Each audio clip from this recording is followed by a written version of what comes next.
Bonjour à tous et bienvenue sur la chaîne Objectif Dividende pour cette nouvelle vidéo. Alors il y a beaucoup de choses que vous pouvez faire avec votre argent, notamment l'économiser ou la dépenser bien sûr, jouer avec ou bien même faire des dons éventuellement.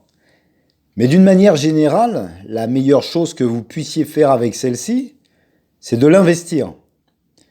Alors personnellement, j'ai choisi l'investissement dans les actions à dividendes en me constituant un portefeuille largement diversifié. Et étonnamment, le côté le plus difficile de cet investissement passif est de s'asseoir et de ne rien faire, tout en percevant mes dividendes. Incroyable, non? Alors plus sérieusement, quelle meilleure forme de revenu passif que des dividendes en croissance? Car en ayant acheté des actions de bonne compagnie avec une stratégie d'investissement long terme, qui consiste à acheter et à conserver, j'ai mis les meilleures chances de mon côté pour augmenter mes revenus avec le temps et faire grossir mon capital sur le long terme. Petit rappel, cette vidéo a un but uniquement éducatif et en aucun cas ce ne sont des conseils d'achat.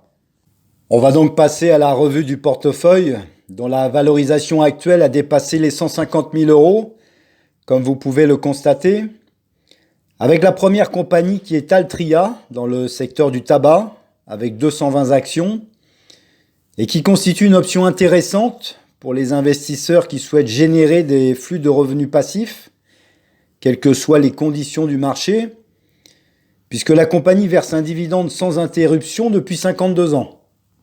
On poursuit avec la compagnie AT&T dans le secteur de la télécommunication, avec une position de 210 actions. On passe à la troisième ligne avec la compagnie Bristol Myers, qui fait partie des leaders dans le secteur de la santé, avec une position de 115 actions. On continue et on retourne dans le secteur du tabac, avec la compagnie British American Tobacco, et 156 actions. Et là encore, un titre qui intéressera les investisseurs à la recherche de rendements élevés, puisque celui-ci est proche des 7% actuellement. On poursuit avec Cardinal Health dans le secteur des produits et des services de santé avec une position inchangée de 157 actions.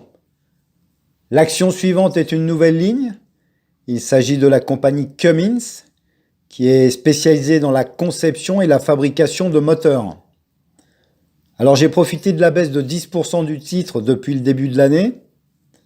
Et un point intéressant avec cette action, c'est que l'on peut ignorer l'éternel débat sur le rendement et la croissance, puisqu'elle nous offre les deux en même temps.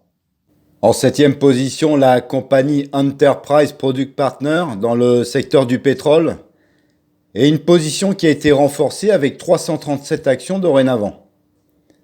On continue dans le secteur du pétrole avec la compagnie ExxonMobil et 133 actions, et un cours qui est en forte hausse depuis plus d'1 an maintenant, même si on est encore loin de son plus haut historique de 2014. En attendant, le prix de l'énergie étant plus élevé que l'année dernière, l'année 2022 devrait être beaucoup plus rentable pour la compagnie. On passe à la 9e ligne avec la compagnie HP, qui fait partie des leaders mondiaux dans le matériel informatique, et une position de 100 actions que je souhaite renforcer, car le titre est clairement sous-évalué actuellement. Une autre arrivée dans le portefeuille avec la banque JP Morgan et une position de 75 actions. Là, on a affaire à une institution financière massive puisque c'est la première banque américaine en termes d'actifs et une capitalisation boursière d'environ 350 milliards de dollars. L'action ayant fortement corrigé depuis le début de l'année, je pense que c'était le bon moment pour l'ajouter au portefeuille. On passe à la 11e ligne avec la compagnie canadienne Mania International dans le secteur de l'équipement automobile et une position inchangée de 56 actions. On continue avec Manulife dans le secteur financier et l'assurance qui a été renforcé avec une position de 395 actions dorénavant.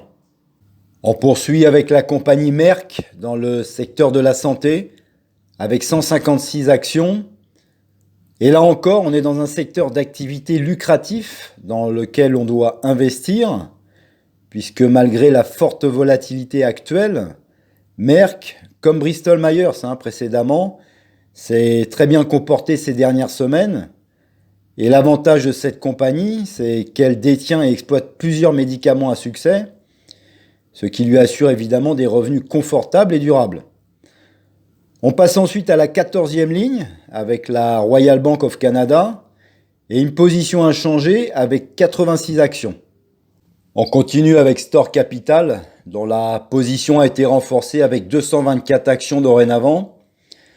Alors un petit mot sur ce fonds de placement immobilier qui possède un portefeuille bien diversifié aux États-Unis et dont le modèle commercial est intéressant car en fait la compagnie se concentre uniquement sur des entreprises axées sur les services comme les restaurants, les clubs de fitness, les cinémas ou bien même les cliniques pour les soins d'urgence. Et donc en gros, pour faire court, on a une concentration d'actifs qui ne peuvent pas être livrés sur Internet et qui sont donc protégés contre l'innovation et le changement technologique. On arrive à la 16e ligne avec UGI Corporation dans le secteur du service public qui distribue du gaz et de l'électricité et une position inchangée de 210 actions.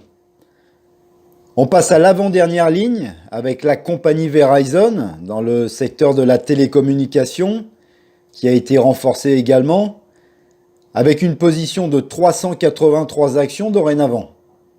On termine avec la dernière ligne et la compagnie Walgreens Boots Alliance qui est spécialisée dans la distribution de produits pharmaceutiques avec une position de 213 actions qui a été renforcée puisque pour les portefeuilles long terme, c'est l'action à dividende idéale à conserver car elle vous aidera à traverser les bons et les mauvais moments.